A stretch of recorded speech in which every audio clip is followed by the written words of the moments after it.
우리 대요리 문답을 우리 공부하고 있는데 모든 교리 문답은 이런 구조를 가지고 있습니다. 그래서 교리 문답 전체가 어떤 구조를 가지고 있고 어떤 내용으로 구성되어 있는가를 잘 이해하는 것이 여러분 중요합니다. 예를 들면 하이델베르크 교리 문답 같은 경우는 세 가지로 구성이 되어 있는데 정말 우리의 죄와 비참함이 무엇이고 우리가 어떻게 그 죄와 비참함으로부터 벗어날 수 있는가?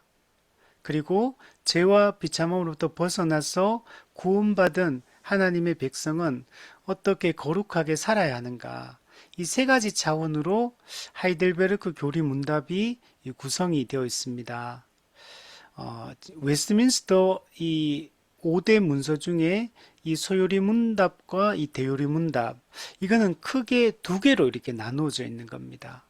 우리가 무엇을 믿어야 하는가가 이제 1부를 구성하고 있고, 그럼 우리가 어떻게 살아야 하는가, 이게 2부를 구성을 하고 있습니다. 이거는 성경의 이 기록과도 이렇게 일치합니다.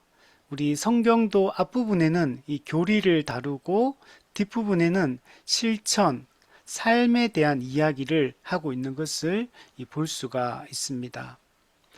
그래서 하나님의 은혜로 우리가 어떻게 구원받은 새로운 존재가 되었는가에 대한 이야기를 앞부분에 다루고 뒷부분에는 이제 우리가 새로운 존재답게 어떻게 하나님께 영광을 돌리며 살아야 하는가, 그 새로운 존재답게 살아가는 것은 어떤 것인가에 대한 얘기를 이 뒷부분에서 하고 있습니다. 그래서 우리가 교리와 실천, 믿을 것과 살아야 할 것, 그리고 직설법과 명령법, 하나님의 은혜로 우리가 어떤 새로운 존재가 되었고, 그러므로 그 새로운 존재답게 하나님께서 우리에게 어떤 걸 명령하시고 요구하시는가, 명령법, 우리가 이런 관점으로 성경을 이해하는 것이 중요하듯이 우리 교리 문답들도 그렇게 성경의 그 흐름을 따라 교리 자체가 다 기록이 되어 있습니다.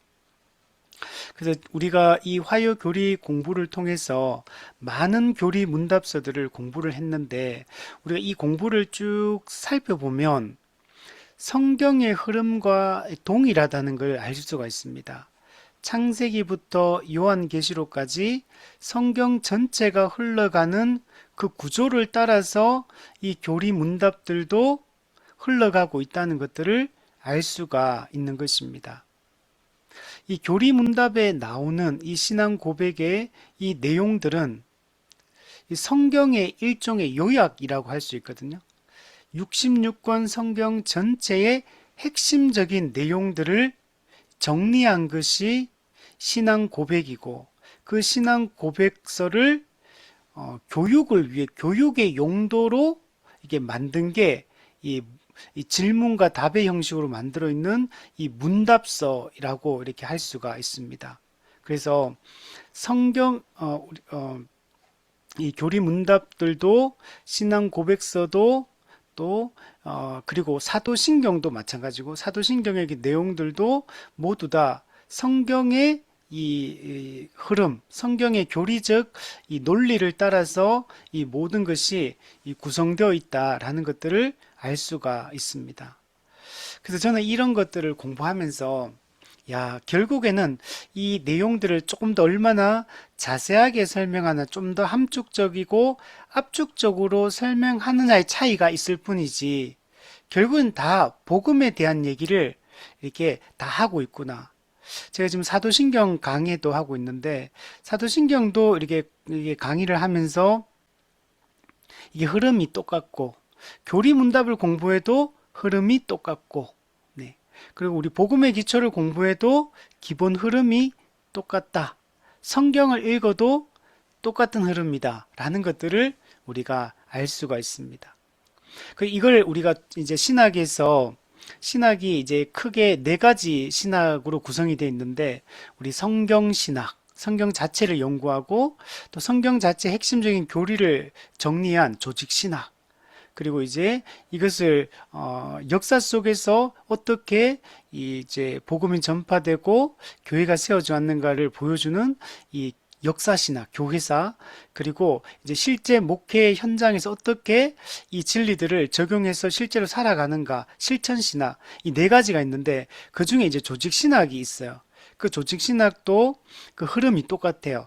이제 하나님은 어떤 분인가, 인간은 어떤 존재인가, 예수님은 어떤 분인가, 성령님은 또 어떤 분인가, 교회는 어떤 존재인가, 종말이란 무엇인가, 뭐 이런 내용들이 이게 결국에는 조직신학도 결국에는 성경의 핵심적인 이 흐름을 따라 그 진리들을 요약한 게 이제 조직신학의 내용이라고 할 수 있습니다.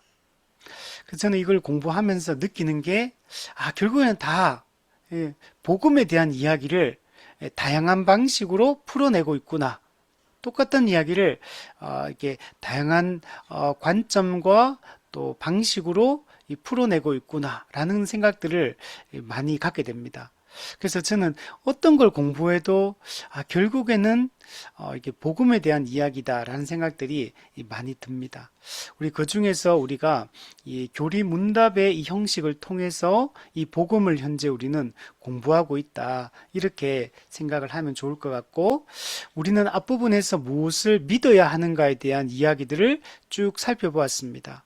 하나님은 어떤 분이시고 어떤 일을 하셨고, 인간은 하나님 어떤 존재인가, 타락 전의 인간 어떤 상태고 타락 후의 인간은 어떤 존재고, 또 예수님을 믿고 난 후에 이 사람은 어떤 존재가 되었는가, 또 우리가 앞으로 영광에 들어간 우리는 또 어떤 존재가 될 것인가, 또 예수님은 어떤 분이신가, 예수님의 인격은 어떤 하고 그분이 어떤 사역을 하셨으며 그 사역의 결과는 무엇인가, 또 그분이 앞으로 하실 일은 무엇인가, 또 이런 이야기, 성령님은 어떤 분이신가, 성령님은 어떤 일을 하시는가, 그죠? 이런 이야기들을 쭉 하고 있고, 그 삼위 하나님의 구속 역사의 결과로 탄생한 교회는 어떤 존재인가?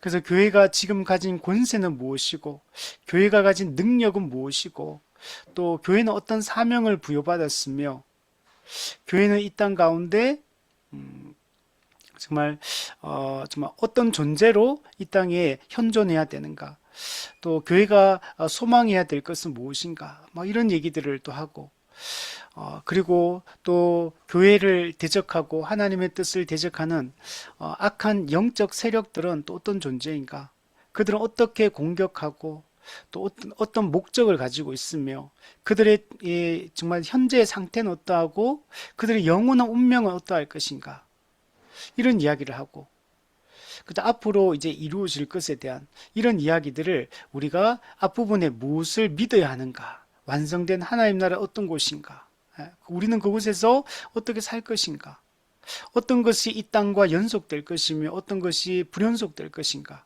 네. 그리고 우리는 그 완성된 하나님 나라에서 정말 삼위 하나님과 어떤 관계 속에서 또 어떤 종류의 삶을 살아갈 것인가, 이 모든 것들에 대해서 완성에까지 우리가 무엇을 믿어야 하는지에 대한 이야기를 나눴고, 자, 그리고 이제 뒷부분에 우리가 어떻게 살아야 되는가의 측면, 이제 우리가 예수님을 믿고 구원받은 하나님의 백성이 되었고 거룩한 존재, 성도가 되었죠.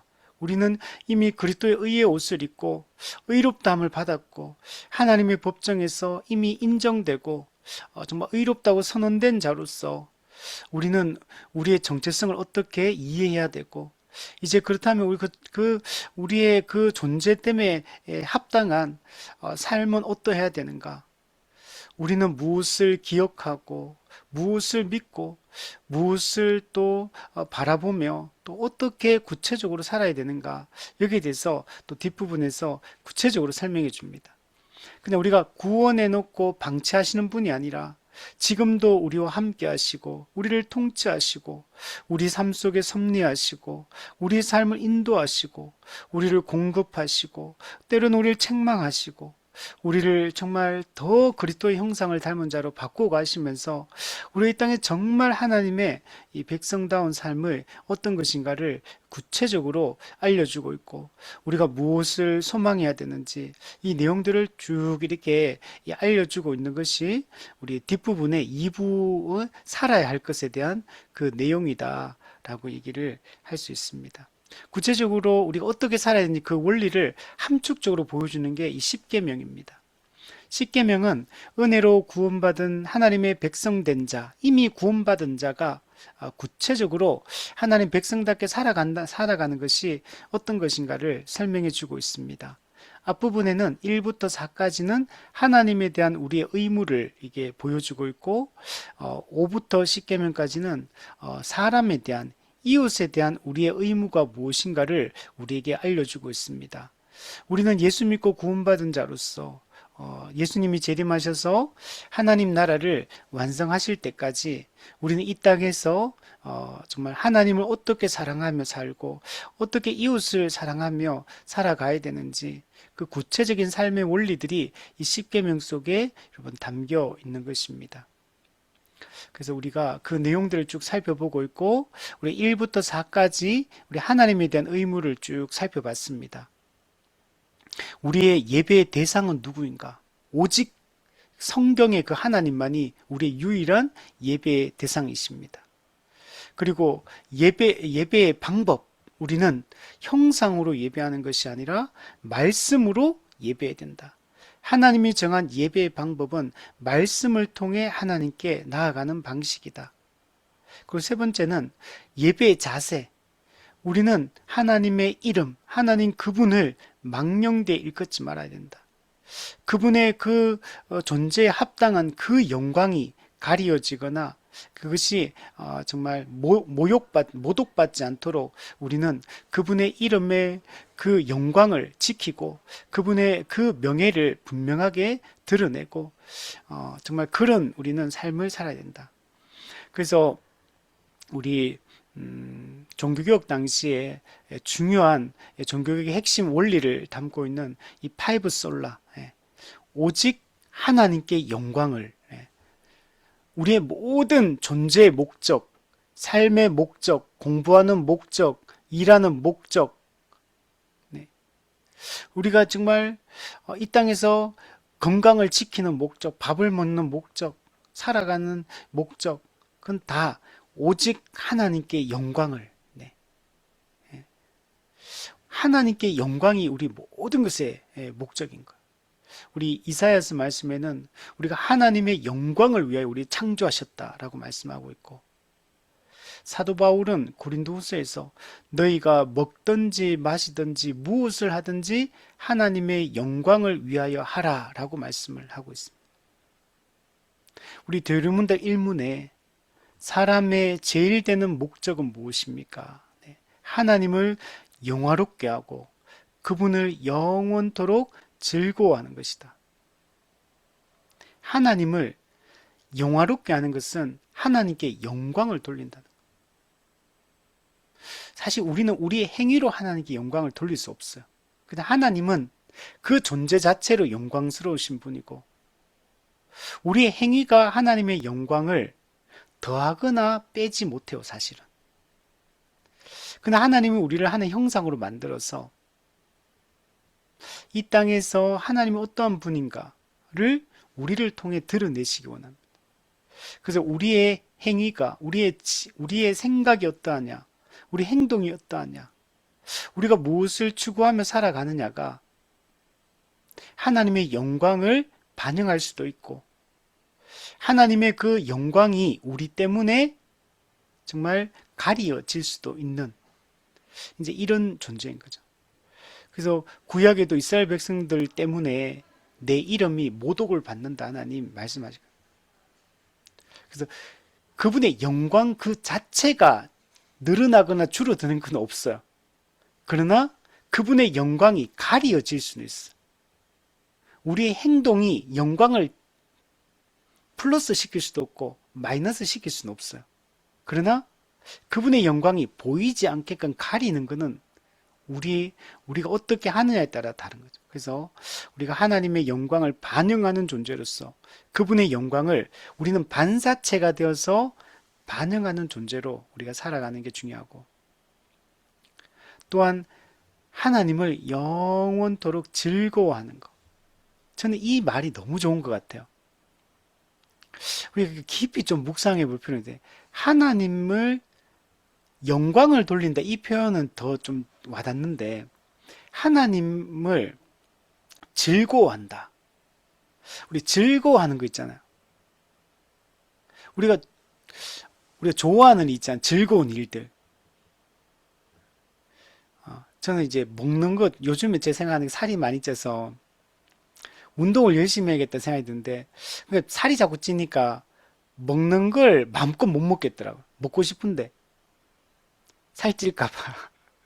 그래서 야, 이게 맛있는 걸 먹기 위해서라도 살을 빼야겠다.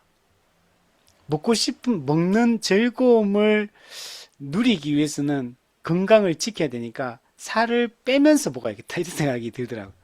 그래서 요즘에 아, 그래서 내가 살 빼야겠다. 건강을 근데 그게 안 먹기 위해서가 아니라 먹는 즐거움을 위해서 살을 빼야겠다, 이런 생각이 들더라고요.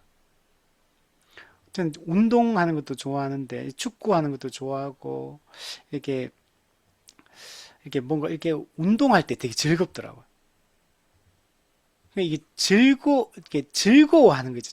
즐거워서 하는 일. 근데 그 즐거워하는 대상이 운동도 아니요, 먹는 것도 아니요, 뭐 아주 외모를 꾸미는 것도 아니요.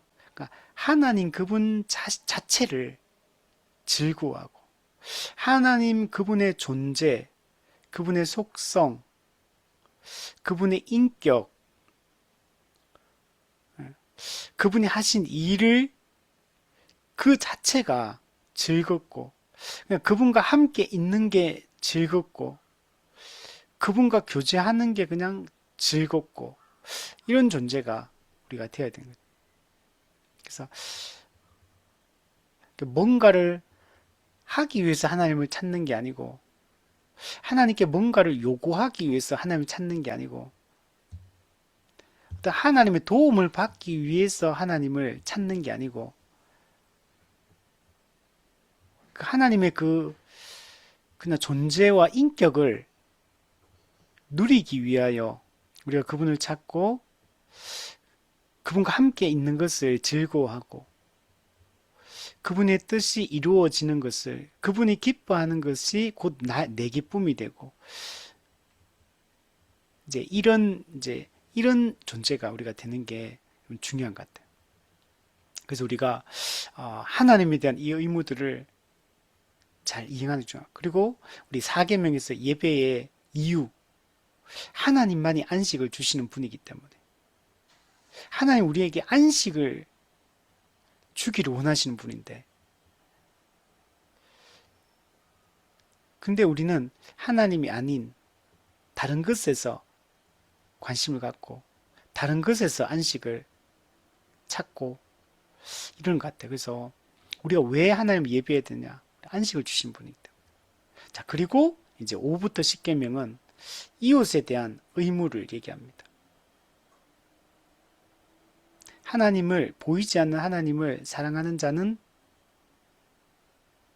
그게 어떻게 증명되고 어떻게 그게 가시적으로 드러나냐면, 이웃에 대한 태도로, 이웃을 사랑하는 것으로 결국은 다 규결되어지고 그게 나타나기 때문에 우리 이 땅에서 관계를 맺고 살아가죠. 그래서 이 수평적 관계 가운데 우리가 어떤 마음과 태도로 살아가는가, 이게 되게 중요한 것 같아요.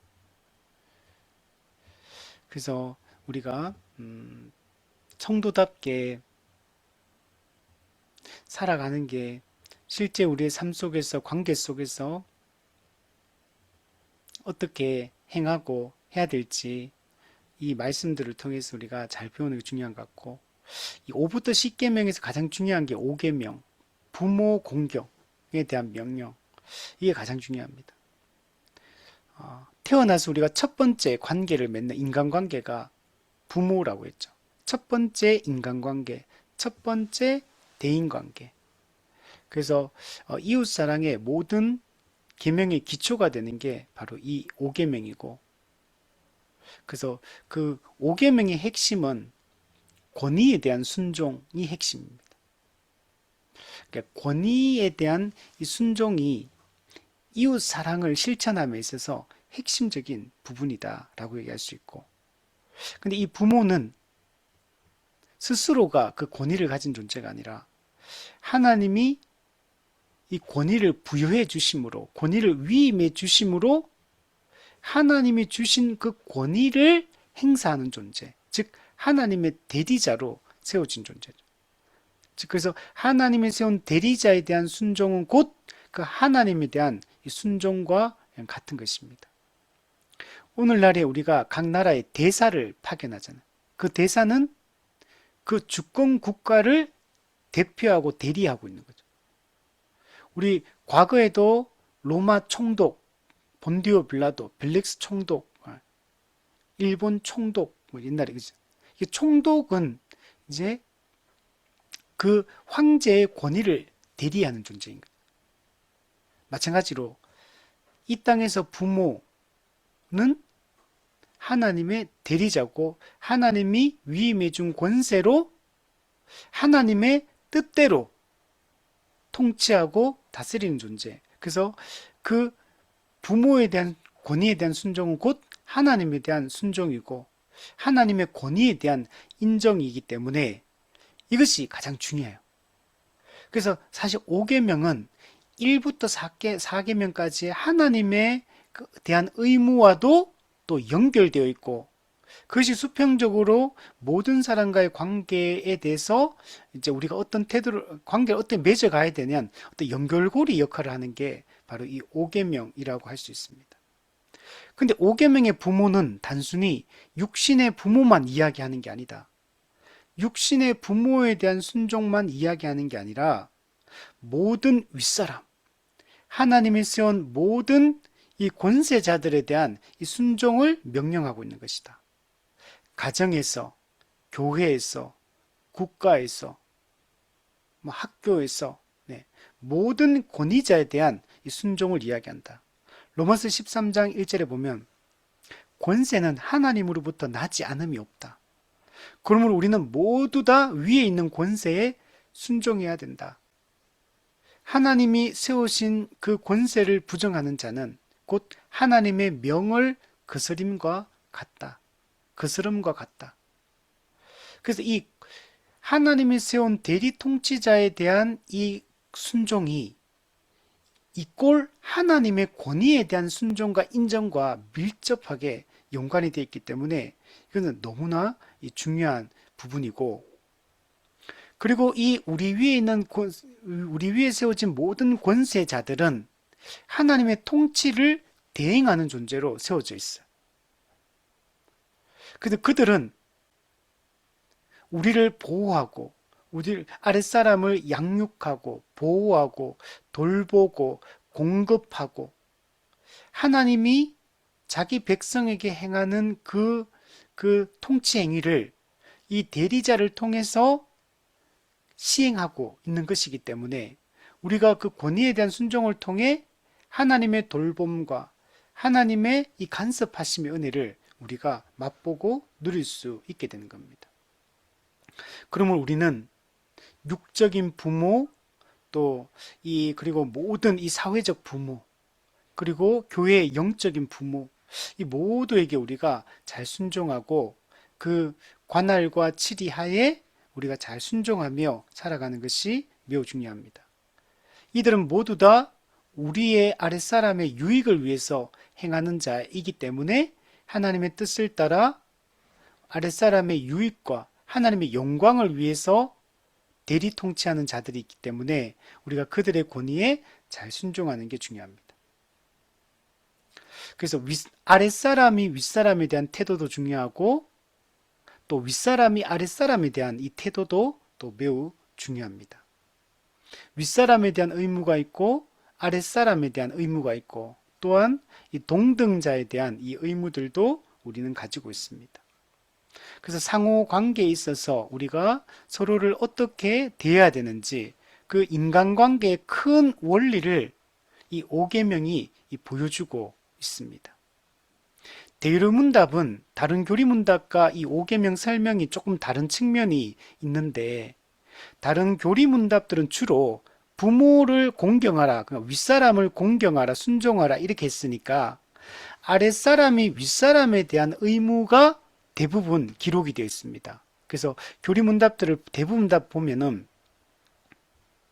아랫사람이 윗사람에게 어떤 태도를 지녀야 되느냐, 그 권위에 순종하는 거, 순종하고 복종하는 게 중요하다, 이 측면으로 대부분 설명을 하고 있는데, 이 대요리문답 같은 경우는 아랫사람이 윗사람에 대한 의무뿐만 아니라 윗사람이 아랫사람에 대한 의무, 이걸 또 강조하고 있고, 서로 또 동등자들끼리의 상호 관계에 대한 이 강조점, 어떤 태도를 지녀야 되냐, 이게 5계명에 다 담겨 있다고 대유문답은 해석을 하고 있는 것입니다.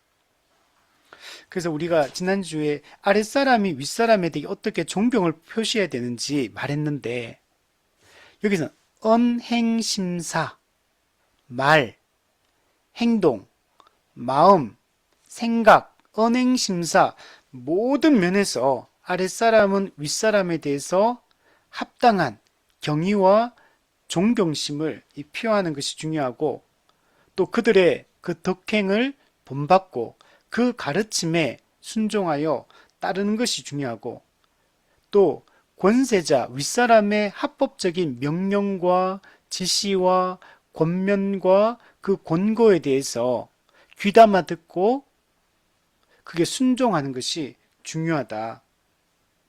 또한 때로는 그들의 징계할 수도 있거든요. 잘못된 것에 대해 책망할 수 있고, 또 돌이킬 걸 촉구할 수 있고, 때로는 이제 실제로 벌을 줄 수도 있죠.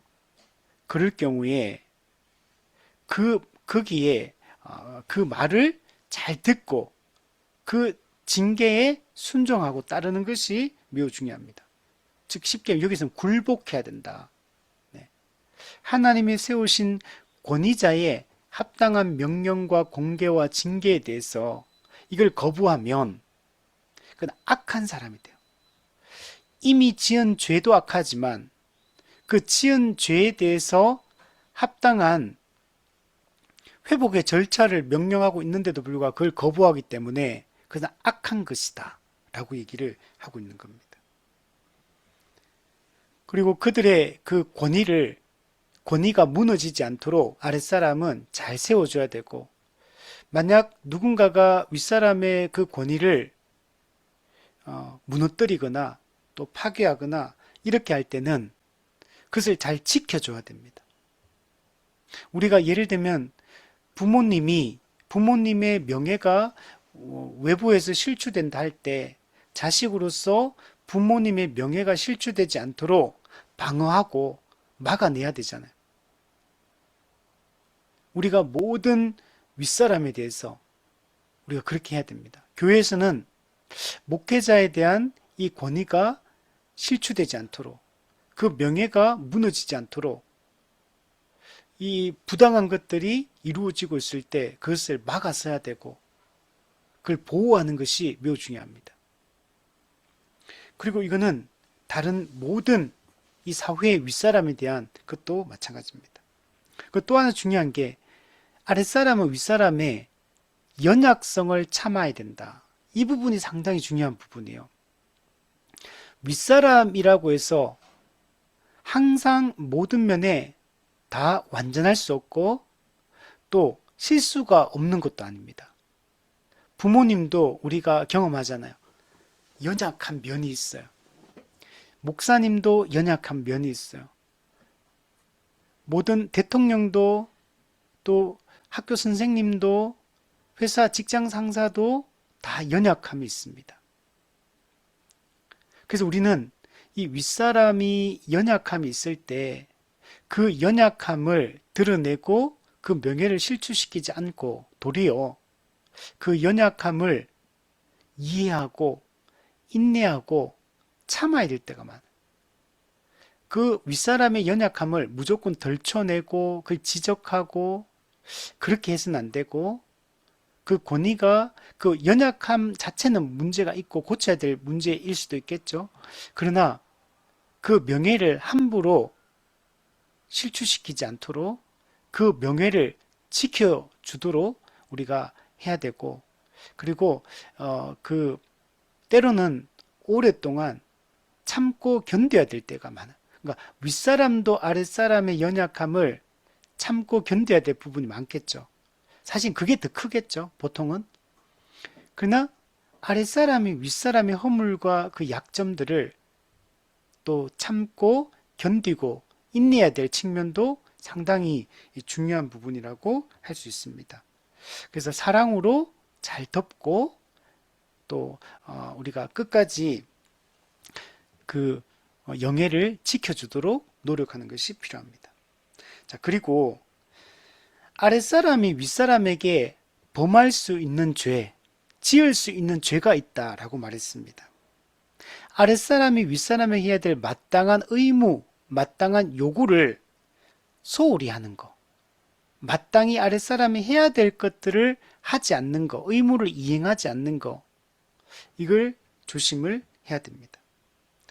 그리고 합법적인 명령과 징계와 권고에 대해서 그걸 거부하는 죄, 이런 죄를 짓지 않도록 주의해야 됩니다. 우리 현대 이 포스트 모더니즘 사회에 가장 중요한 게 모든 권위를 부정하는, 모든 수직적인 권위를 부정하는 게 이 기본적인 이 흐름이고 방향입니다. 그런데 이렇게 되면 질서가 무너지게 됩니다. 학교도, 교회도, 가정도, 군대도, 이 수직적 권위는 하나님이 주신 것들이거든요. 하나님이 악을 억제하고 선을 장려하기 위하여 기본적인 사회가 질서를 잡을 수 있도록 하나님이 세운 권위들, 권위 자체가 수직적인 거예요. 그런데 이걸 부정하고 그냥 수직적 모든 권위와 이 제도와 전통들을 무너뜨리려고 하는 이런 모습이 많죠. 이런 거 다 그냥 부정해버리고 해체시켜버리고 그러면 질서가 무너지게 돼요. 이건 하나님이 정한 질서거든요. 하나님이 세상을 통치하는 방법이거든요. 그래서 우리는 이 하나님이 세운 권위에 대한 순종을 잘 가르치는 게 중요하고 그 권위자에 대한 합당한 이유를 하는 것들이 매우 중요합니다.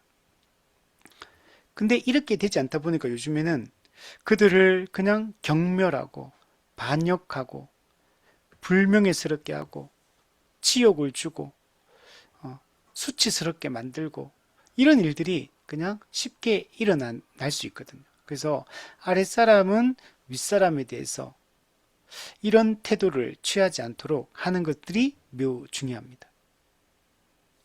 자, 129문에 보면 아랫사람들에 대하여 윗사람들에게 요구되는 것은 무엇인가? 네. 예. 윗사람이 아랫사람이 그럼 어떻게 해야 되나? 이것도 매우 중요하다는 거. 근데 윗사람은 이 권세자의 위치에 있기 때문에 조심해야 될 부분들이 많습니다. 기본적으로 군림하는 자세가 되면 안 됩니다. 지배하고 권위주의로 억압하고 그냥 명령하고 강압적으로 이렇게 하는 것들은 옳지 않습니다. 하나님의 대리자로서 윗사람은 섬기는 자세를 갖는 것이 중요합니다. 그리스도께서 교회를 위해서 자신을 주심같이 모든 윗사람은 아랫사람에게 자신을 내어주고 그리스도께서 자신을 대속물로 내어주신 것처럼 우리도 아랫사람을 위하여 윗사람이 희생하고 섬김으로 권위를 여러분 나타내야 됩니다. 그러니까 그죠? 군림하는 자세가 아니라 섬기는 자세를 가지고 대하는 것이 윗사람들에게 매우 중요합니다. 인간이 타락했기 때문에 이런 권위주의적 태도를 갖기가 너무 쉽거든요. 이 가부장적인 이런 태도를 갖기가 쉽고, 그래서 억압하고 강압하고 이런 태도로 아랫사람을 대하기가 매우 쉬운데, 이거는 타락한 인간의 본성으로부터 나오는 방식이기 때문에 이렇게 하지 않도록 우리가 주의할 필요가 있는 것입니다. 우리 밑에 보면 윗사람들에게 요구되는 것은 하나님에게서 받은 권세대로, 네, 윗사람의 권위의 출처는 자기 자신이 아닙니다. 하나님으로부터 위임받은 권세라는 걸 항상 잊지 말아야 돼요. 내가 지금 위치상 윗사람의 위치에 있다고 해서 내가 이 권세를 내가 획득한 게 아니에요. 내가 노력으로 얻은 것도 아니고, 그러므로 항상 하나님의 대리자라는 사실을, 위임받은 권세라는 사실을, 그리고 우리는 이제 청직이라는 사실을 잊지 말아야 됩니다. 그래서 하나님에게서 받은 권세대로 그들이 일용 관계에 따라서 아랫사람들을 사랑하고 위하여 기도하고 축복하며, 네, 세상의 질서를 보존하기 위해서 윗사람은 그 권세를 잘 사용해야 되는데, 윗사람이 아랫사람에게 권세를 사용한다는 게 어떤 거냐면 사랑하는 거예요. 사랑하는 거. 그리고 위하여 아랫사람을 위해서 기도하고 축복하는 것으로 나타나야 된다. 군림하고 지배하려는 자세가 되면 안 되고, 그들을 사랑하고 기도하고 축복하며 섬겨야 된다. 그리고 그들을 가르치고 권고하고 훈계하며, 네, 이게 이제 윗사람에게 아주 중요한 부분이 이 부분이에요. 가르쳐야 됩니다. 훈계해야 됩니다. 권고해야 됩니다. 경계해야 됩니다.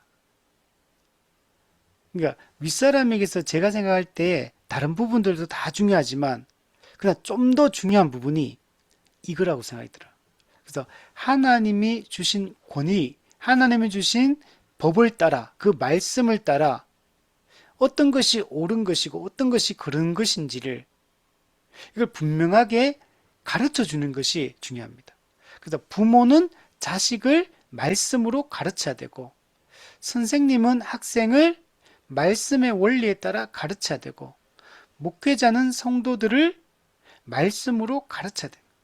그러니까 기준은 하나님의 말씀, 이 기록된 이 절대 진리, 객관적 진리, 이게 명쾌하게 주어진 계시이기 때문에 여기에 하나님의 뜻이 담겨 있으니까 이 가르침으로 윗사람은 아랫사람을 가르치고, 또 잘못할 때는 훈계하고 또 권면하고 이런 일들을 하는 것이 중요합니다.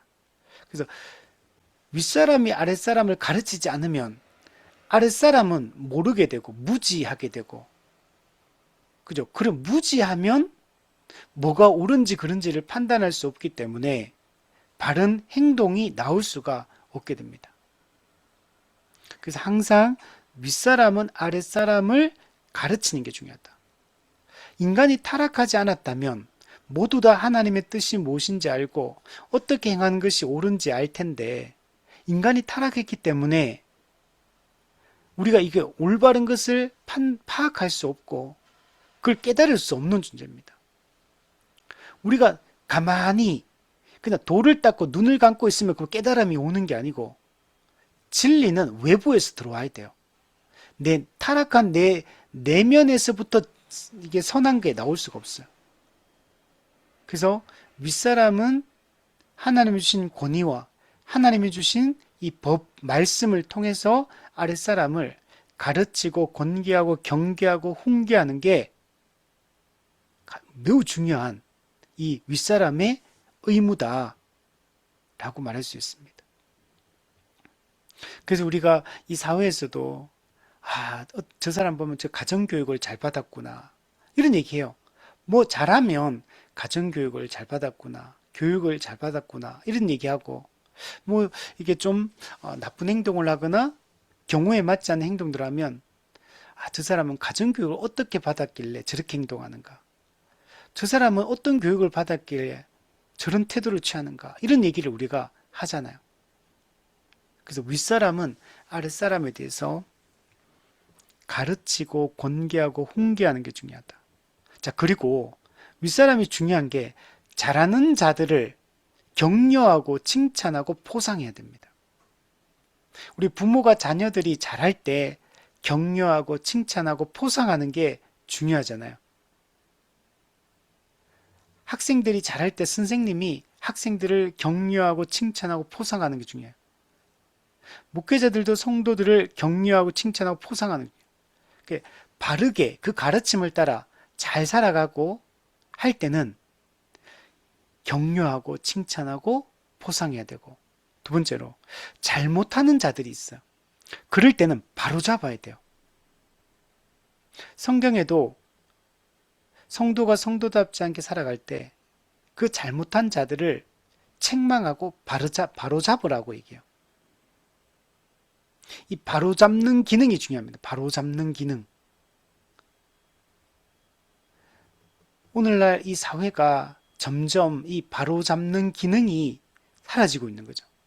가정에서 부모가 자녀를 바로 잡아야 되는데, 그러니까 오히려 더 문제가 많아요. 제가 최근에 학교 선생님들에 대한 이 유튜브를 이제 영상을 몇 개를 다큐멘터리를 봤는데, 이 교권이 얼마나 무너져 있는가. 학생들이 선생님의 그 권위에 대해서 어떤 태도를 취하고 학교에서 어떤 일이 벌어지고 있는가. 이런 거에 대해서 좀 몇 개를 이렇게 긴 영상들을 몇 개 봤었는데, 보니까, 야, 심각하구나. 라는 생각이 많이 들고.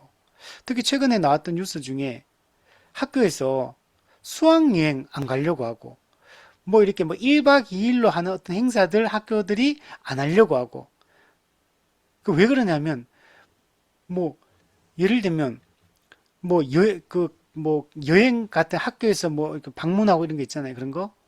이게 가는데, 아, 우리 아이는 물을 많이 마셔야 된다. 그러니까 우리 아이를 또 햇빛을 많이 쐬면 안 되기 때문에 우리 아이는 버스 타고 갈 때 햇빛이 안 들어오는 쪽으로 자리 배치를 해달라. 우리 아이가 지금 물을 먹고 싶다고 하는데 선생님이 이게 전화해가지고 부모가 물을 어떻게 해라. 이런 얘기 막 한다는 거야. 그리고 뭐 조금 잘못되면 그걸 갖다가 크게 부각시켜서 선생님을 공격하고.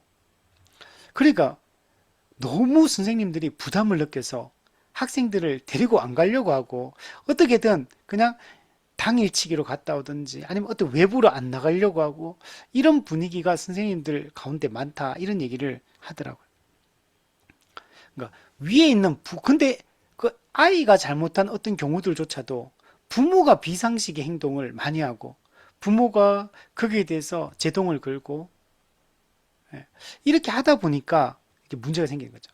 그러니까 가정에서도 부모가 자녀가 잘못할 때 바로잡아야 되는데 바로잡는 기능을 안 하고 부모도 동일하게 그렇게 행동하고 있는 경우도 많고 교회도 마찬가지죠. 성도가 잘못을 할 때 위에 있는 치리회가 바로잡아야 되는데 바로잡지 않는 거죠.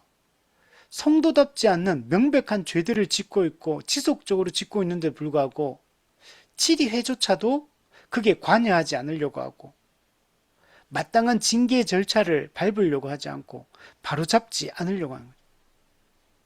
모든 사회에서도 마찬가지인 거죠. 근데 모든 윗사람은 아랫사람이 명백하게 이렇게 말씀에 벗어나서 잘못된 일들을 행할 때 바로잡고 책망하고 징벌하는 이 일을 하는 게 중요합니다. 그래서 교회도 이 권징이 매우 중요해요. 권징. 참된 교회 세 가지 표제가 그래서 올바른 말씀의 선포, 성례의 정당한 거행, 권징의 신실한 시행, 이 권징이 들어가 있는 거예요. 들리는 말씀, 보이는 말씀,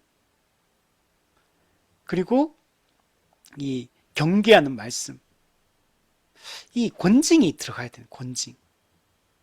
잘못된 걸 잘못됐다고 말하고 잘못된 것에서 합당한 이 징벌을 가하는 게 바로잡는 아주 중요한 방법이라는 거. 말로 타이르고 이게 견책, 그런 근신, 그리고 이게 또 이게 권징, 이 실제로 징벌을 가하는 거.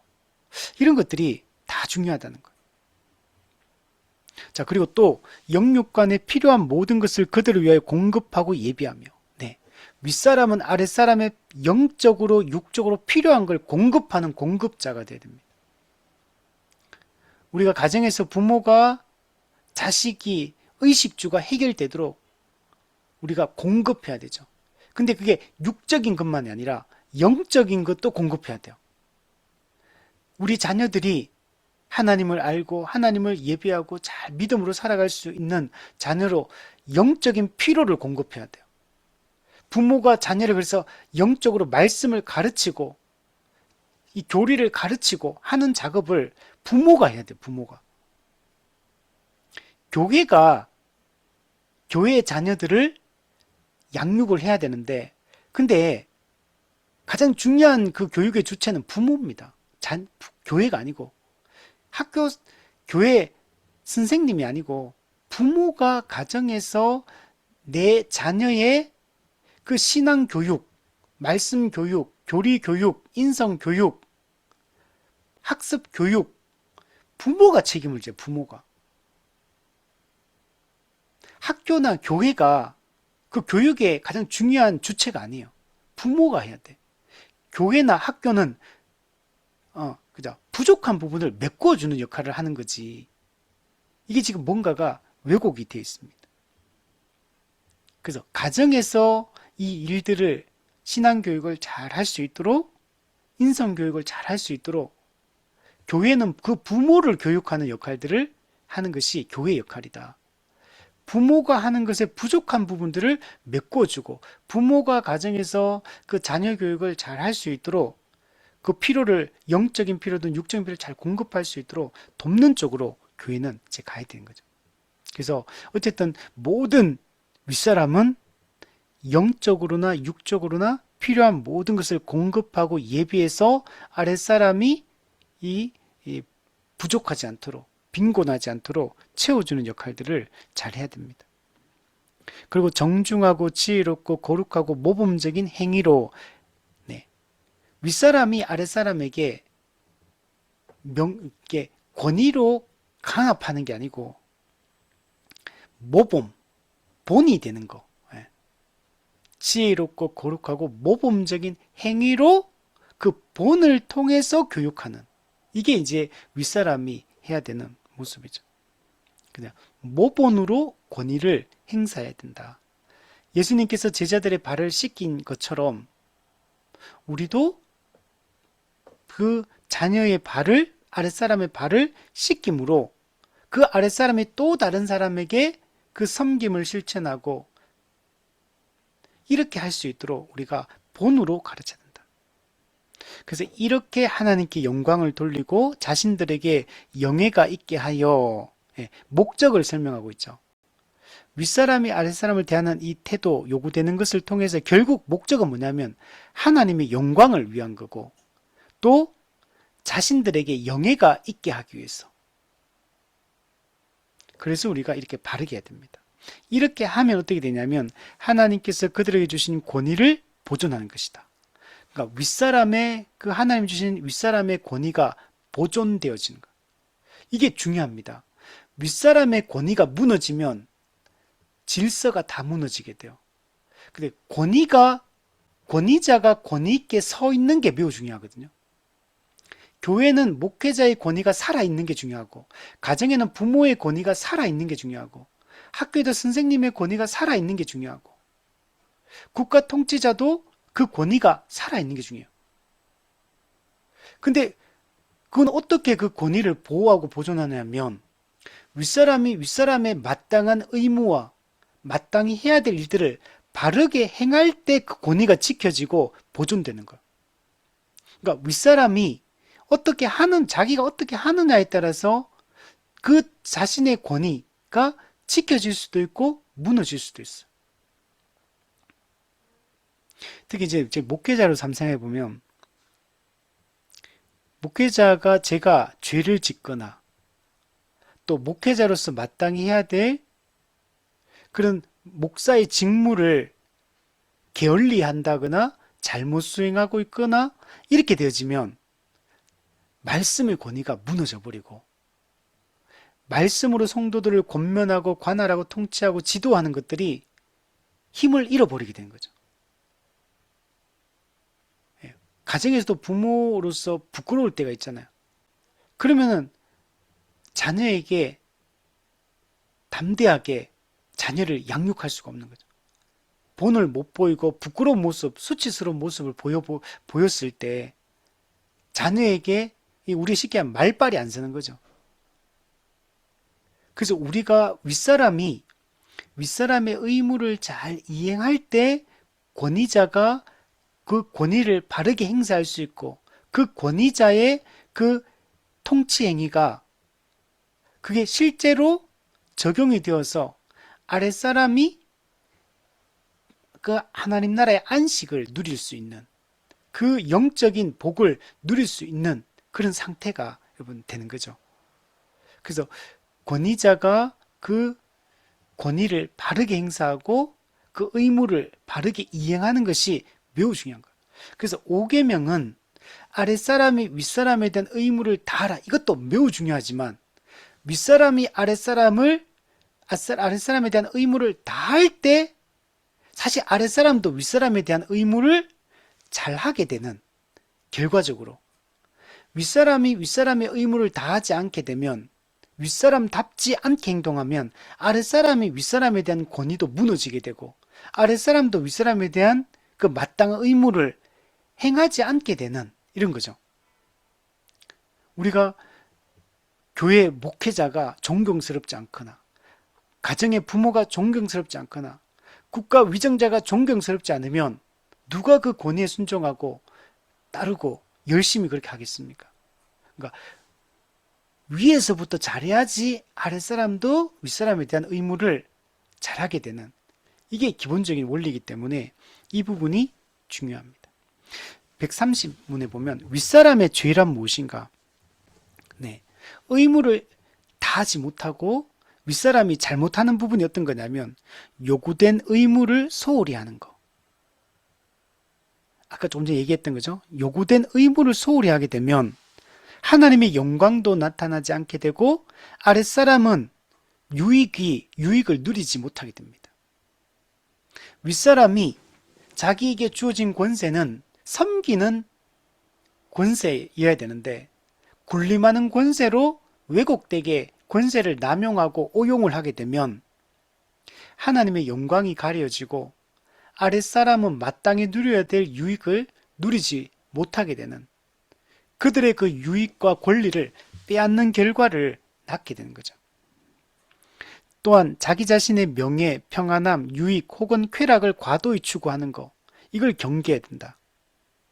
우리 앞서 129문 그 맨 밑에 보면 윗사람이 아랫사람에 대한 의무를 이행하는 목적이 하나님께 영광을 돌리고 자기 자신들에게 영예가 되게 하는 거였거든요. 그런데 윗사람이 마땅히 요구되는 의무를 행하지 않고 하나님의 영광과 이웃의 유익을 추구하지 않게 되면 그냥 나의 명예, 나의 평안함, 나의 유익, 나의 쾌락을 추구하게 되는 거. 이걸 조심해야 된다. 윗사람은 자기 자신을 위해 사는 사람이 아니에요. 하나님과 이웃의 유익을 위해서 살아가는 사람이다. 그래서 그 권위를 위임해 준 건데 자기 자신을 위해서 그 권세를 남용해서는 안 되고 그 역할을 바르게 하는 게 중요하다. 우리 죄인들의 특징이 자기 중심성이잖아요. 자기 유익과 자기 쾌락, 자기 사랑을 추구하는 거잖아요. 근데 하나님이 권세를 주실 때는 자기 자신의 유익을 위해 준 게 아니에요. 그래서 우리는 하나님의 영광과 이웃의 유익을 위해서 주어진 권세를 잘 사용하도록 해야 된다. 또 뒤에 보면 불법하거나 아랫사람들의 능력에 지나치는 일을 하라고 명령하는 거. 네, 윗사람은 절대로 아랫사람이 불법적인 일을 하도록 요구하거나 명령해서는 안 됩니다. 또는 이 영적 가스라이팅을 통해 가지고 아랫사람이 불법적인 일을 행하도록 이 사회법도 그렇고 하나님의 성경의 법도 그렇고 그래서 불법적인 일, 양심에 거스르는 일, 양심을 거스르는 일, 누군가에게 피해를 입히는 일, 이런 일들을 하도록 해서는 안 돼요. 사익을 추구하면서 이 불법적인 일을 요구해서는 안 된다. 그리고 또 하나는 아랫사람의 능력에 지나치는 일을 하라고 명령해서도 안 됩니다. 즉 아랫사람의 역량을 넘어선 일들을 요구해서는 안 된다는 거예요. 아랫사람이 할 수 있는 일을 요구해야 되는데 그건 불가능하고 그 역량을 한참 뛰어넘는 일인데 그걸 요구하면 능력이 없는데 그걸 요구하는 거기 때문에 그러면 무리한 요구이기 때문에 그 아랫사람이 고통을 받게 되고 압박을 받게 되고 힘들어지게 되겠죠. 그래서 하나님의 법에 어긋나는 일을 시켜서도 안 되지만 역량을 뛰어넘는 죄 짓는 게 아니라 할지라도 역량을 넘어선 무리한 요구를 하지 않도록 해야 된다. 생각해 보면 우리가 부모가 이러면 5살짜리 아이한테 뭔가를 요구할 때 5살짜리가 할 수 있는 일을 요구하지 20살이 할 수 있는 일을 5살짜리한테 요구하지는 않는다는 거죠. 그래서 무리한 요구를 해서는 안 된다. 자, 뒤에 보면 그리고 악한 일을 권하고 격려하거나 찬성함 이런 일을 하면 안 되죠. 악한 일을 권해서도 안 되고 악한 일을 하고 있는데 바로잡지 않고 제지하지 않고 오히려 격려하거나 그리고 악한 일을 하겠다고 말하는데 그걸 그래 해라 이렇게 찬성해서도 안 된다. 하나님의 법과 또 이 사회의 질서를 무너뜨리는 모든 악한 일들에 대해서 막아야 되고 경계해야 되고 그 바로잡는 일들을 해야 되죠. 반대로 뒤에 보면 선한 일을 못하게 말리고 낙심시키거나 반대하는 거.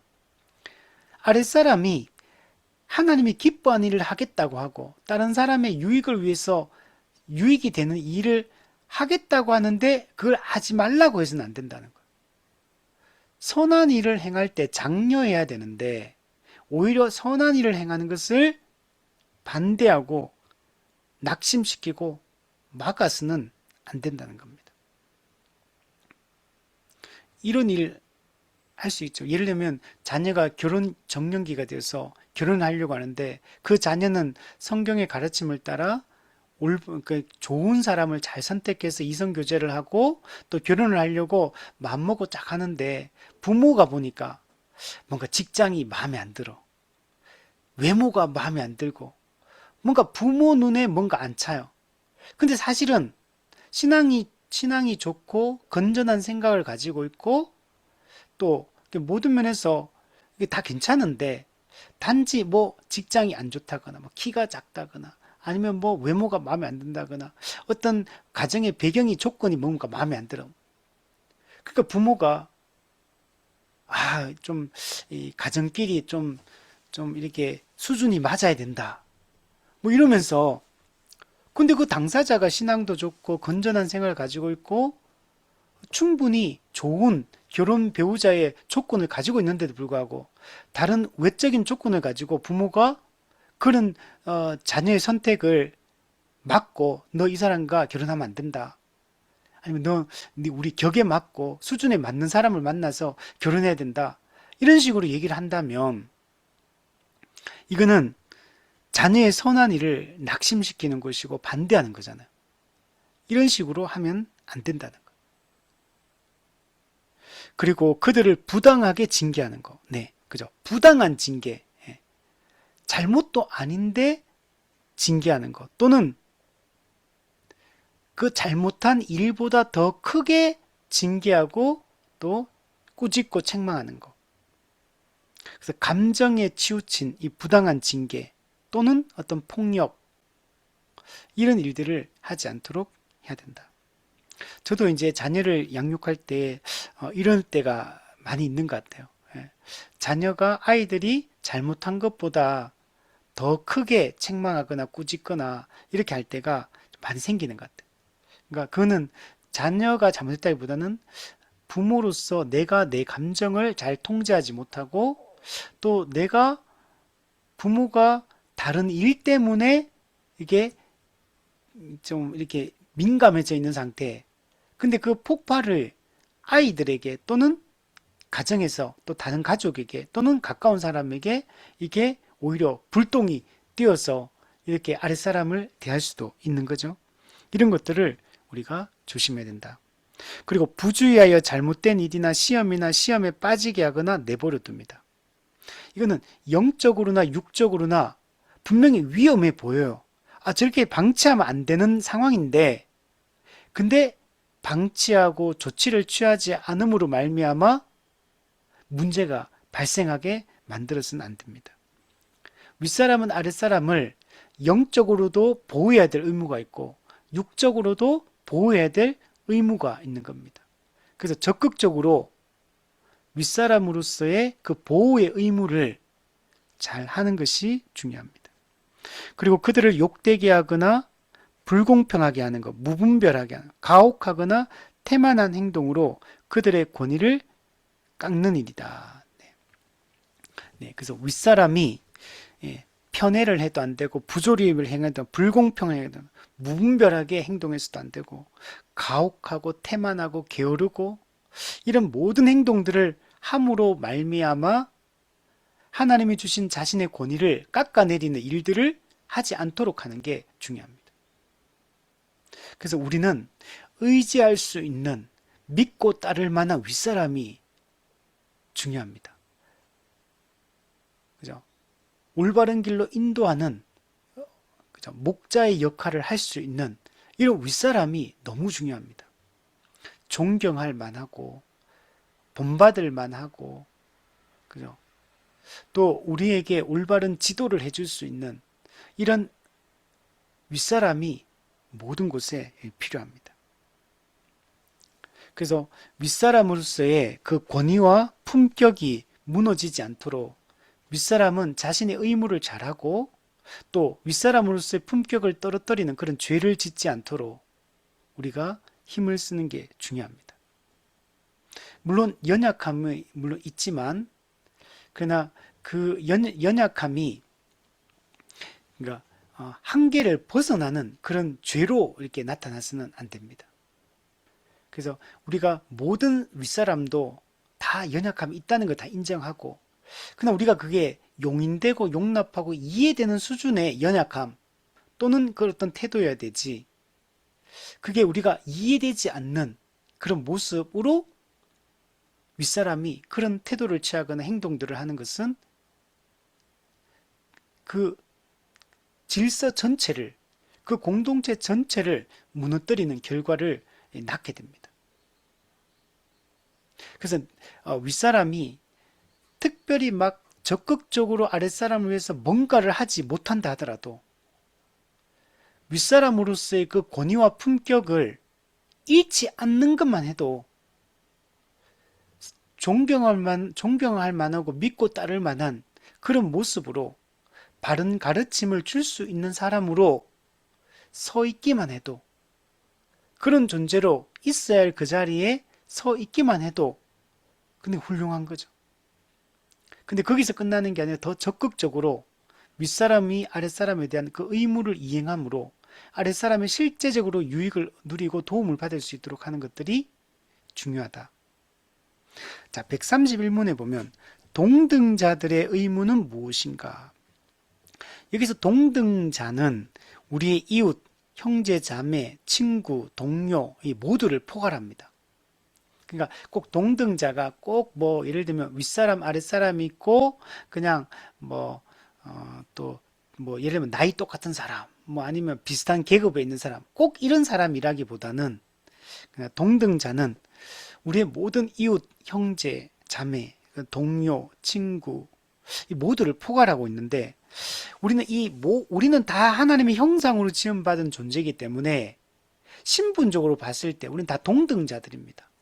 나이가 많다고 학력이 높다고 뭐 가진 것이 많다고 더 높은 사람이 아니고 네. 우리는 다 하나님의 형상으로 지음받은 동등한 존재고 존귀한 존재고 존엄한 존재라는 측면에서 다 동등자다. 그럼 우리는 서로에 대해서 과도한 시기 질투를 하거나 경쟁심을 느끼고 투기심을 느끼고 이렇게 해서는 안 된다는 거. 서로의 가진 은사를 시기 질투해서도 안 된다는 거. 하나님이 각 사람을 세운 뜻이 있고, 그리고 우리는 서로의 가치를 존중하고 그 인격을 인정하고 서로가 힘을 합쳐서 동력하는 이런 관계를 우리가 맺는 것이 여러분 중요합니다. 세상의 신분, 학벌, 외모, 능력 이런 걸로 서열을 매겨서는 안 된다는 거예요.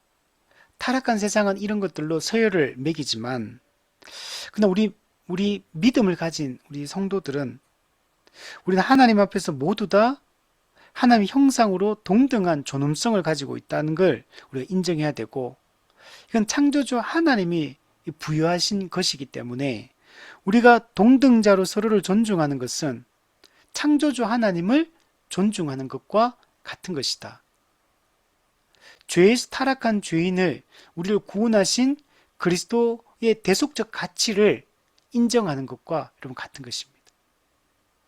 그래서 우리가 동등자들의 의무를 잘 가지는 게 중요합니다. 그 내용을 보면 동등자들의 의무는 피차 존엄과 가치를 존중하여, 피차 서로가 서로에게 존엄, 가치를 존중하여 서로 경의를 표하며, 그러니까 학벌이나 뭐 직업 뭐 아니면 능력, 외모 이런 걸로 차별하지 말라는 거.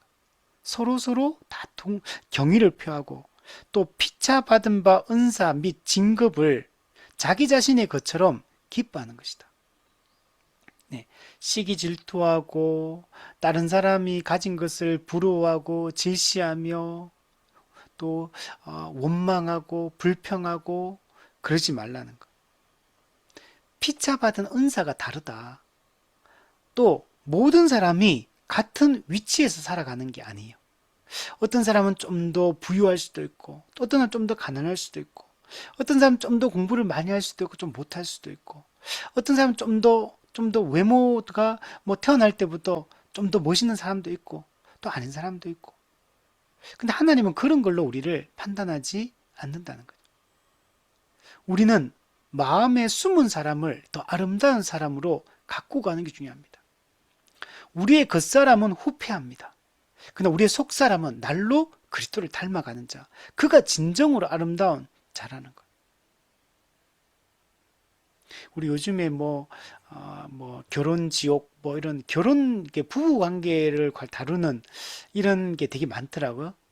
이런 프로그램도 많고, 이런 관계성을 다루는 게 많은데, 근데 남편이나 아내가 아무리 예쁘고, 아무리 잘생기고, 아무리 그래도, 여러분, 마음이 안 이쁘면, 그 TV 보면 안 예뻐요. 그죠? 마음이 이쁘고, 속사람이 이쁜 사람이 이쁜 사람이죠. 속사람이 훌륭한 사람이 훌륭한 사람이고, 근데 그런 사람과는 같이 있으면 있을수록 그 인격에 감동을 받고, 그의 속사람의 아름다움에 매료가 되게 되죠. 근데 겉모양은 아무리 예쁘게 꾸미고, 아름다운 옷을 입고 해도, 그죠? 그 속사람이 정말 아름답지 않고, 그의 생각하는 게 아름답지 않고, 행동하고 말하는 것이 아름답지 않으면 그냥 꼴도 보기 싫은 거죠. 예. 더 보기 싫잖아요. 그런 사람 보면. 외모를 아무리 꾸며도, 아무리 키가 크고 멋지고 잘생겨도, 아무리 날씬하고 뭐 아무리 그래도 말이나 행동이나 그 생각이 아름답지 않으면 그 사람이 아름답다고 안 느껴지잖아요. 근데 그 내면에 숨은 사람이 아름다운 사람들은 보면 볼수록 더 매력적으로 보이죠. 더 아름답게 보이고 그런 거잖아요. 그래서 우리도 그렇게 되도록 우리가 힘을 써야 됩니다. 그래서 서로 시기 질투하고 투기하지 말고 우리는 다른 사람이 가진 은사나 진급, 이게 승진하고 이런 것들을 나의 일처럼 기뻐하는 이런 태도를 갖는 것이 중요합니다. 로마서 12장 15절에 보면 즐거워하는 자들과 함께 즐거워하고 우는 자들과 함께 울라. 네. 우리는 이런 태도로 서로를 대하는 것이 중요합니다. 예수님께서 제자들의 발을 씻기시고 너희도 서로 발을 씻어주는 것이 옳으니라. 네. 서로가 서로를 섬기고 서로의 연약함을 용납하고 인내하고 이런 태도로 서로를 존중하는 것이 여러분 중요합니다. 그래서 이게 세상적으로는 분명히 어떤 차이가 나는 것처럼 느껴질 수도 있어요. 그러나 교회 안에서는 그런 것들이 느껴지지 않도록 하는 게 중요합니다. 그래서 우리 과거의 초대교회의 그 모습들 보면 사회적으로는 분명히 차이가 나는데도 불구하고 같은 믿음의 공동체 안에 딱 들어왔을 때 그런 차이를 전혀 인식하지 않게 되는 거. 이렇게 살아가는 그 교회가 초대교회의 모습이었거든요. 부한 자도 가난한 자도, 네, 남자도 여자도, 종과 주인도 그런 전혀 차이를 느끼지 않는 공동체. 누가 도움을 받아도, 누가 도와도, 도움을 줘도 거기서 뭔가 이질감을 느끼지 않고 이런 공동체가 초대교회의 모습이었거든요. 그래서 교회는 서로가 서로를 존중하고 하는 형상으로서 또 그리스도의 대속의 은혜로 구원받은 그리스도께 피로 값주고 사신 형제라는 사실을 잊지 말고 우리가 한 하나님을 아버지로 모시고 살고 있는 믿음의 영적인 지체요 믿음의 형제 자매임을 우리가 잊지 않고 서로를 대하는 게 중요하다. 자, 132문에 보면 동등자들끼리의 죄는 무엇인가? 명령받은 의무를 소홀히 하는 것이다. 그래서 조금 전에 우리가 서로 경의를 표하고 서로 존중하고 서로 가치를 인정하고 서로의 그런 어떤 잘 되었을 때 그것을 기뻐하고 서로의 아픔을 함께 아파하고 이런 마음으로 살아야 된다 했는데 이런 마땅한 이런 의무를 소홀히 하는 거. 그리스도 안에서 형제를 바라보지 못하고 차별하는 거. 이런 일들을 하지 않도록 조심해야 됩니다. 인간은 죄를 짓고 타락함으로 하나님과의 관계도 무너졌고 수평적으로 이웃과의 관계도 무너졌는데 그러나 예수 그리스도를 통해서 우리는 다시 한 몸이 되었고 우리는 다시 서로가 그리스도 안에서 머리이신 그리스도 안에서 한 몸으로 묶였어요. 하나가 되었습니다. 한 새 사람이 되었습니다. 그럼 우리는 이제 수평적 관계에서 자기중심적인 삶을 살지 않고 이웃사랑을 실천하며 이렇게 살아가는 게 중요합니다. 또한 뒤에 보면 피차의 가치를 과소평가하고 피차의 은사를 질투하고 피차의 높아짐과 번영함을 기뻐하지 않고 다른 사람보다 높아지려고 횡포를 부리는 것 이런 일들을 하지 않도록 힘써야 된다. 우리는 이 세상에서 자꾸 서로를 비교하잖아요. 그죠? 우리 타락한 인간의 특징이죠. 비교. 끊임없이 비교하면서 우월감을 느끼고 열등감을 느끼고 서로 비교하면서 시기 질투하고 서로를 깎아내리고 그 사람에 대해서 과소평가하고 뒤에서 수근수근하고 험담하고 그죠? 다른 사람이 잘 되는 것을 기뻐하지 않고 다른 사람이 잘 안 되는 것을 오히려 기뻐하고 이렇게 살아가는 게 이 타락한 삶의 특징인데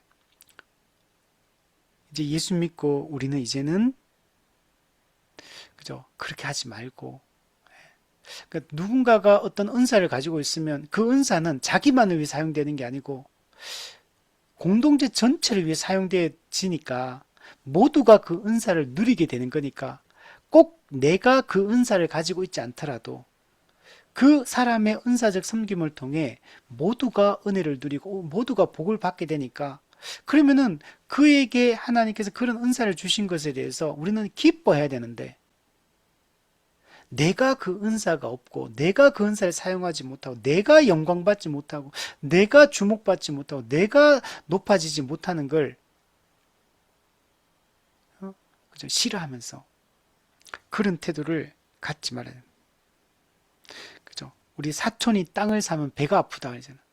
우리가 이런 마음을 서로 갖지 않도록 하는 것이 중요합니다. 그리고 막 적극적으로 배가 아파가지고 막 딴새 횡포를 부리고 뒤에서 음모를 꾸미고 어떻게든 그 사람의 명예를 실추시키고 은근히 또는 노골적으로 다른 사람들을 이렇게 공격하고 그를 깎아내리고 그를 무너뜨리려고 하고 이런 태도를 우리가 취하지 않도록 하는 것이 중요합니다. 이것은 창조 질서를 거부하는 것이고 그리스도의 대속의 가치를 부정하는 것 같다. 하나님이 그를 창조하셨고 하나님 형상으로 그리스도께서 그를 위하여 십자가에 죽으셨는데 근데 우리가 이웃을 동등자들을 그렇게 대하는 것은 창조주 하나님을 거부하고 그리스도의 대속의 가치를 부정하는 것과 같다는 걸 우리가 명심을 해야 됩니다. 그래서 우리는 함께 웃고 함께 울고 함께 기뻐하고 함께 마음 아파하고 함께 고민하고 이런 태도를 우리가 취하는 것이 중요합니다. 133문 마지막으로 보면 5계명을 잘 지키도록 부과된 의무는 무엇인가? 네. 우리 5계명 이렇게 내 부모를 공경하라. 그리하면 너의 하나님 나 여호와가 내게 준 땅에서 내 생명이 길리라 이렇게 하죠. 부과된 게 있죠. 네. 보통 다른 데는 그냥 살인하지 말라 끝. 네. 도둑질하지 말라 끝 이렇게 되잖아요. 근데 여기는 내 부모를 공경하라. 그리하면 그러면서 하나님이 내게 준 땅에서 내 생명이 길리라. 여러분 약속이 추가가 되어 있습니다. 그래서 에베소서 6장 2절에 보면 이 5계명을 뭐라고 표현하냐면 약속 있는 첫 계명이다 이렇게 말해요. 이 뒷부분에 명령이 있고 약속이 담겨 있기 때문에 그래서 약속 있는 첫 계명이다 라고 얘기를 합니다. 여호와가 하나님이 내게 준 땅에서 내 생명이 길리라. 내 생명이 길리라. 그래서 우리가 이걸 장수의 복 이렇게 얘기하죠. 부모를 공경하고 윗사람을 잘 공경하면 아랫사람이 윗사람의 의무를 다하고 윗사람이 아랫사람의 의무를 다하고 동등자들끼리 의무를 바르게 다하면 내 생명이 길리라. 네. 장수와 번영의 복을 받으리라. 이렇게 말씀을 하고 있습니다. 자, 5계명에 부과된 이유는 하나님의 영광과 그들 자신의 선을 이룰 수 있는 데 있어서 이 계명을 지키는 모든 사람들에게 주시려는 장수와 번영의 분명한 약속이다 라고 얘기를 하고 있습니다. 자, 근데 우리가 부모 공경, 윗사람에 대한 이 권위에 대한 순종 이게 내 생명이 길리라 이렇게 했는데 이게 단순히 그냥 수명이 연장된다. 그냥 안 죽고 오래 산다. 옛날에 진나라의 그 시황제가 불로 쳐먹고 안 죽고 영원히 살려고 했던 그냥 장수의 복, 그냥 단순히 생명이 긴 복. 이거는 기복주의거든요. 기복주의. 이런 걸 지금 얘기하려고 하는 게 아니에요. 그냥 단순히 안 죽고 오래 산다. 안 죽고 이 땅에서 떵떵거리며 잘 산다. 안 죽고 건강하게 떵떵거리며 남부럽지 않게 하고 싶은 모든 거 그냥 하면서 산다. 이런 걸 지금 여기서 내 생명이 길다라고 얘기하는 거는 아닙니다. 이거는 그리스도 안에서 누리는 복을 얘기하는 거예요. 그리스도 안에서 누리는 영적인 안식, 이것을 충만하게 누린다는 걸 얘기하고 있는 거지. 단순히 생명이 길리라 이런 얘기는 아니에요. 그래서 예수 잘 믿고 부모 공경 잘하면 200세 장수한다 뭐 이런 얘기 하려고 하는 게 아니고 그리스도 안에서 충만한 은혜와 그 안식을 영적인 그 은혜를 누리게 될 거다. 이제 그 이야기를 하고 있는 겁니다. 그래서 하나님의 그 영광이 나타나고 또 자신의 선을 이루고 또 이웃의 유익을 나타내는 이런 삶을 우리가 살아갈 때 우리는 하나님 나라의 그 충만한 복, 그 영적인 안식을 우리는 누리게 된다라고 얘기를 하고 있습니다. 우리는 이것을 소망하면서 우리 살아가야 되고, 그래서 이 부모 공경, 권위에 대한 순종, 우리 이렇게 할 때 우리는 이 땅에서부터, 이 현세에서부터 하나님 나라의 그 복을 충만하게 누리며 살아가고 그리스도의 재림과 함께 그 완성된 그 나라에서 우리는 영원하고 완전한 안식을 우리는 누리게 될 겁니다.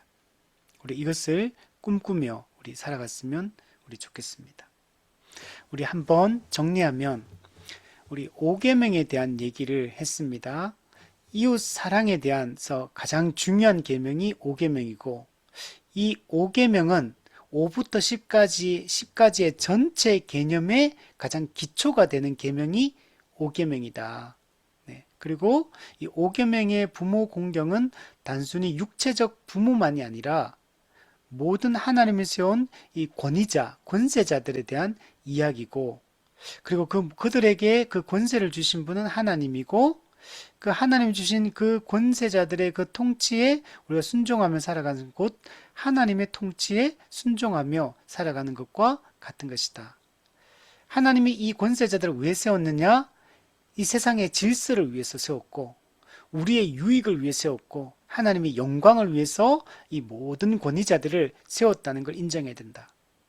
그래서 오늘날 이 수직적 권위를 부정하는 이런 이 시대적 이 풍조, 우리는 여기에 휩쓸리지 않도록 우리는 주의해야 되고, 그래서 교회에서나 가정에서나 사회에서나 우리는 모든 하나님이 세운 권위자에 대해서 마땅한 존경과 또 순종의 태도를 갖는 것이 중요하다.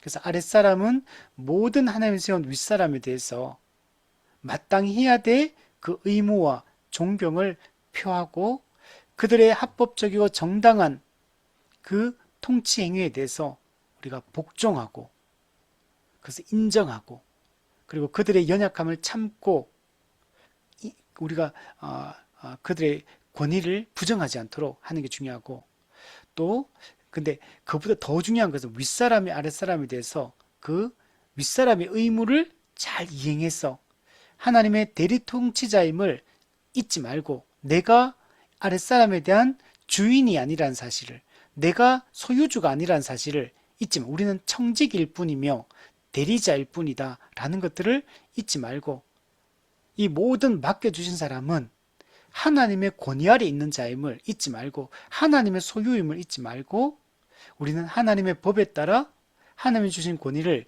잘 사용해서 그죠? 하나님의 영광이 나타나고 이웃의 유익이 나타나고 또 권위자의 그 권위가 잘 보존되도록 하는 일에 우리가 힘쓰는 것이 중요하다. 그래서 오늘날 이 해체주의 모든 것을 다 해체시켜버리고 모든 권위를 다 무너뜨리려고 하는 이런 풍조 속에 우리는 거기에 그 세속의 물결에 휩쓸리지 않고 오히려 우리는 하나님의 세운 권위에 대한 순종을 더 가르치고 더 바르게 합당하게 행사할 수 있도록 우리는 해야 된다. 그래서 이런 태도로 살아감으로 정말 하나님 나라의 그 안식을 누리고 그 영적인 유익을 충만하게 누리며 우리 살아갈 수 있는 우리 모두가 되었으면 좋겠습니다.